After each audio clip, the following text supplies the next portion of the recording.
Hey, it's Otto. I just showered.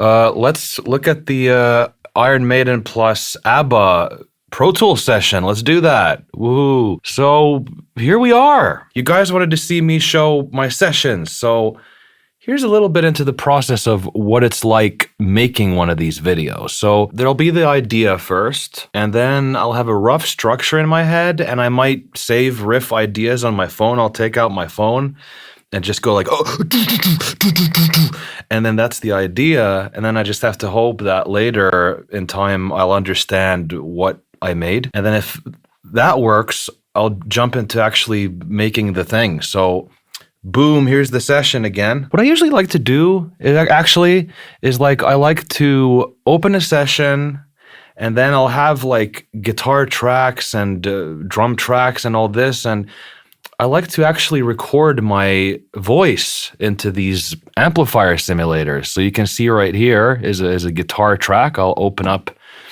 Guitar Rig 5. I still use 5. I'll just like sing into like my MacBook microphone. I'm using a MacBook right here. And I'll just like open Pro Tools. If I have the ideas fresh in my mind, I might just open up the MacBook and go into the session. And that's my kind of template to structure the song and so forth. But now the stuff that I think you guys actually want to hear in detail is how do I make these songs? So Iron Maiden is a new one. I've never done Iron Maiden before, and I was pretty scared. I'm usually really scared to make a new one of these styles because I don't know if I can do them. You know, it's like Lemmy for Motorhead. It's like, can I do it? I try it, and it's like, okay. And Bruce Dickinson was a new one. Pardon me, I'm going to drink my Pepsi Max. And my Mehokatti as well. I can't fucking close the lid either. Anyway, so Bruce Dickinson was a new one, and I thought to myself, can I do this? According to you guys, I was able to do it. So I'm happy to hear that. I'm always really scared, and I'm happy to know from you guys that it was good, right? So I was lucky. So these things require a bit of luck. But I don't know, I think usually I kind of start out by doing the drums. So here are my drums, as you can see, kablam. I usually use Steven Slate drums or XLN Audio drums. And I'll just like open up the virtual instrument here, boom, this is it. And then I'll go to create over here. And then I start going through different kits. Yeah, so you know, I might go through the library here and go through the different drum sounds they have in Steven Slate. And you know, Blackbird is great for kind of more retro vibes, really great sounds. Then SSD 5.5 Designer is excellent as well, just like super good results. And you just kind of go through these a little bit and find a kit that suits the band, and then you start to tweak things. So sometimes I'm lucky and I'll take a drum set that I think sounds good. Shouldn't have drank this. I'll take a drum kit that I think sounds good, and I start tweaking the levels here. You know, I might adjust the different instrument volumes and play with the room sound, the overheads, and then it might be that the entire kit sounds great. But if it doesn't, I'll go to Create, Inst, and here you can go through different toms and snares and kicks and stuff. So this is, you know, really nice. This is really nice. For this band, I used the same kit that I used for the Black Sabbath ones. I believe, I actually don't know. I don't know where I can see which kit I'm using. Oh, there it is, right? Blackbird Kit 5. So for Iron Maiden, I used the Blackbird Kit number 5. So it's over here, that's 5. And then I started tweaking away. So I might have changed snares around or changed a kick. These are the kicks and snares. Those two are the ones that I tweaked. Then what else? I don't even remember what I've done, but I think most of the things that I'm going to say today are use your ears. Use your ears. I think you just train your ears and get familiar with how something sounds, and then you try to recreate it, you know? So looks like I've put a saturation knob plug in here by Softtube. I've put a little bit of a saturation in there, I guess to bring out the vintage vibes. Then I seem to have some kind of an EQ. It looks like I've taken out the lows quite a bit. I guess I've tried to kind of squeeze away, take away some of the bass and the highs a tad to make it more kind of retro and boxed. And I've boosted some low mids and taken out some mids here. You know, and why is that? Use your ears. It sounded really condescending when I said that. I didn't mean that. I'm sorry, dudes. I don't use your ears. It's just sorry, that's not what I meant. Then something I like to use is the transient master. So I like to often boost the attack in things. Sometimes boost the sustain if you want to emphasize the sort of wash of compression. When you do that, though, it'll lift up the overheads quite a bit. But this is really cool. Another EQ. Oh, I've been very dynamic with this one. I don't know what the hell I've been doing here. I've taken Pro Q3. I love this EQ. And what's really cool about this one is check this out. You see what's happening here? Can you see how these frequencies go down according to how they come up as the music plays? Look at this. So here I've put a dip. And it sort of ducks. It takes away the frequency when it comes up. So it's kind of like a compressor. It just kind of limits it, you know, which is really cool because it lives with the music. I'm trying to use like words that, you know, make sense. So this is really handy. Like this could be really good with vocals, for instance. Like if I'm singing, hey, if I'm singing and there's a strange harmonic like this, I'm doing throat singing. And there's a whistle that I don't like, that note. What I can do with Pro Q3 is I can find that frequency, that note, and put in a dip that lives with the sound. It'll take off the frequency when it happens.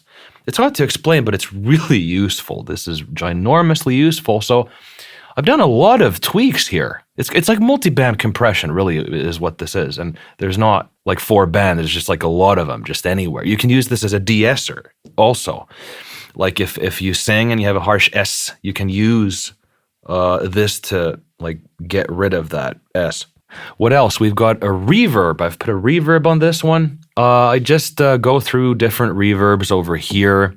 And then like just depending on the situation, I'll choose one that sounds good and I'll adjust it. I don't know what reverb this even is. I don't know. I don't know what the reverb is. I don't know. Where does it say it? Maybe you guys can see something. I don't know. Oh, it's just the default sound. Oh yeah, it says it right there. It's just the default reverb. When you open the plugin, that's the reverb I used. Pretty simple, right? So that's the drums for this one. Then we've got the bass. What the hell have I been doing? Maybe I'll put on the headphones. Let's check it out. Ooh, very middle heavy. I played this bass, like I said in the video. I played it like this, like I down-picked with my finger. You see? Because I don't know how to do this yet. Maybe I can figure it out with this silly gimpy hand of mine, but for now, that's what that is. And it sounds okay, I guess. Let's see. I've used Guitar Rig 5 on this one. Just Bass Pro. I've used the fingered Bass 1 preset. Yeah, and just started tweaking things according to my ears, right? So that's where that started. Got some kind of a FabFilter Pro C2 compressor on this. I just took a preset called Upright Bass Groovy. Upright Bass. It doesn't matter really the names that these things have as long as it sounds good to you. Then we've got Pro Q3 again. Oh, holy moly, what is going on here? All right, so this one is another juicy thing. I've talked about this before, but this one is, this is EQ matching. So I think the great thing to do is like if you're getting a guitar sound and you're getting a bass sound, you try to do it by ear first. And then once you've done that, you can if you're trying to do something specific like this, like emulating another band, a really quick way to get the like EQ curvature of the studio recording for the guitar sound, for instance, is to just find an isolated guitar track from that Iron Maiden album, for instance. You download that, and then you use Pro Q3's EQ match feature, which will analyze the exact frequencies of that audio clip. So then you go through this process. There's online tutorials on how to do this on YouTube. And then it just analyzes it, and the EQ turns into this, right? So without it, it's like this. I can't even hear it. I don't have headphones on. And then with it on, off, on. We have a reverb. What is this? I've taken something called the Rich Room reverb, 18% wetness, and I've possibly done something here. I've possibly boosted some of the reverb's own EQs, or then it's just a part of the preset. I don't remember. I got an EQ here. Oh, just to take out the lows, it looks like. I think that's probably because Pro Q3 had, just a lot of lows here. So just, I thought I'd kind of narrow things down a little bit and take some of the low end away until like 50 hertz. I like to do that. I do like to make sure that the bass drum has the lowest like frequency space, and then the bass is like, a little more that way, and guitars occupy the mids. Well, that all just depends on what you're doing, but maybe in the low territory, bass drum lowest, and bass is like the next like fellow there. One more Pro Q3 thing. Another one of these like automated sort of EQs. For some reason, it's doing this here. Maybe I didn't just like the boominess there or something. Then we got the guitars. Both the guitars are the same, I believe. And, oh no, they're not actually. A small difference, I can tell what it is. So first of all, we got Guitar Rig 5 once again. And I've made adjustments to the Black Malcolm Rhythm preset, and it's a Marshall. I've done these kinds of tweaks, probably adjusted the matched cabinet, like here. Probably sometimes taken a little more air. Sometimes I tweak with the reverbs. Again, the ears, right? And that's just like the basic texture. Almost forgot, if you're interested, you can get the Iron Maiden Guitar Rig 5 preset in my Patreon. If you're interested. It's done with Guitar Rig 5, but it works on 6 and 7 as well. Then I've done something like this. I've taken an EQ and taken out some of the boominess, and then the mids right here. And we've got a reverb. This is the Glassy Guitar Room reverb. Kaboom. Pretty heavy a mix on the reverb, actually, 25%. Then we have Pro Q3 EQ match, clearly, right? I've already explained the process. I take a guitar track, analyze it with Pro Q3, and it does this to the guitar tone. Then we have another EQ where there's just like small dips like this. It's the trooper part. Da, da, da, da, da. The second guitar, what I like to do these days for whatever reason is something that really colors the amp sims, I think, is this guy. It's the RC20 Retro Color plugin. And I like to play with the distortions here. I really like this one. It's Dist Bright Tubes, this preset. I can't explain what it is. It's just one of those things like a good preamp, like piece of hardware is like, it just does something. You don't know what it is that you hear, but it just feels good in your chest. It's one of those things. So there's something about this. I've started to put this into the System of a Down projects and other things, and it just does something. It like brings presence, and it gives just this kind of like clarity and grit and mids. It gives mids. So I've put this guy here, and that's a fun one to put. Sometimes it's fun to put on a chorus. Like if there's chorus guitars, it's really fun to just make them a little bit louder, maybe bump out the lows a bit, and then dump one of those suckers there. And then the chorus makes you feel real good. So there's like drama. I got like 2 lead tracks. These are pretty much just the same as the guitar left. So there's nothing to really show there. We got like a guitar solo one. This one's basically a duplicate of guitar right. Don't you just love how I name these tracks? I I was taught in school to have all these like color coded things and things to recognize your big sessions. And that's definitely helpful. And sometimes I want to hit myself in the head for not doing it. But I don't know. I just personally get into this flow state where I just want to do the thing that it's in my head. So just the fastest I can just get in there. I mean, I can roughly see what everything is. I just go blah. And this is how I work. I don't really like, I don't know. It's just, to me, it's like just, this is creative work, you know? It's a lot to do with your ears and how you feel. And yeah, all these excuses not to be more organized with the naming, but that's just, I don't really, unless the session is really huge, then I'll do that. Anyway, a guitar solo. Same settings as the rhythm stuff. But on this one, I've put a stereo delay on this. So I've taken, I think it's called the Basic Stereo Classics here, Basic Stereo. I've taken that guy, put it over here, 20% wet, and that's the solo. What the hell is this? Some kind of a supporting guitar, you know, like I have all kinds of crazy guitar tracks sometimes. Some bands I feel like require the quad guitars, and some I like to put like a snakehead in the middle. A snakehead just pierces you through the mix and it's like, what the fuck is that? Just different stuff, it depends. Then the vocals, oh boy, vocal mixing is hard. Here's what this sounds like. Oh, you can dance! You can dance!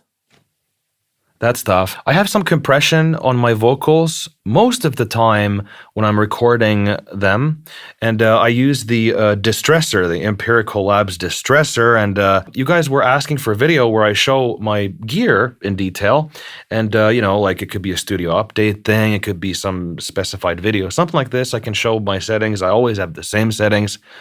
Just a bit of compression, really, you know. And if I don't use it, I'll just use FabFilter's Pro C2, which I've also used on this. Both I've used, it looks like. So anyway, let's see here. So first of all, yeah, I have plugins on bypass that I haven't used. I like the saturation knob often on vocals. I think I switched it off because I used it for Ozzy's voice. Then we got the first EQ here. Kaboom. Whoa. Yep. That's right. Sometimes I will low cut a lot of frequencies out of the vocals. This really depends. Not on Rammstein, but yeah. I will low cut up to 200 hertz sometimes. I will do this. Yeah, I've taken out some mids from here because my Neve 1073 preamp is very like mid heavy.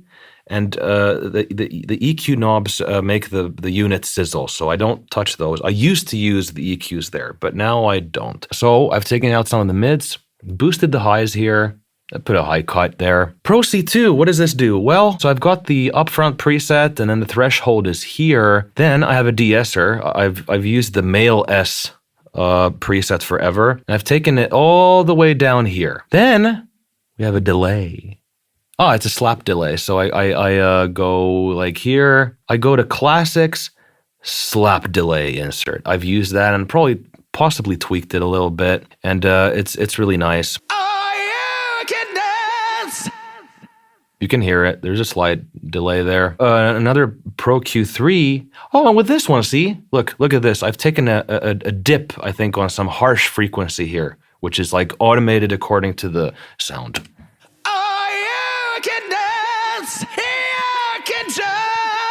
Yeah, you can see it there. Look, there's a couple of frequencies where it happens. The high mids of my voice are super harsh, like super harsh. So that stuff, I just dip down like crazy. Certain things I say, if I go wee, there's a really harsh high mid spike.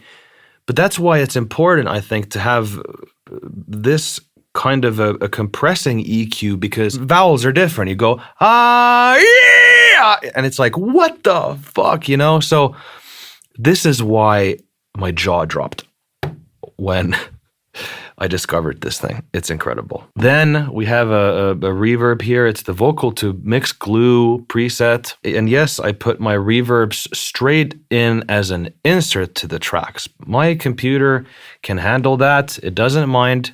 I don't do auxes and all this stuff anymore. I just save a ton of time, I think.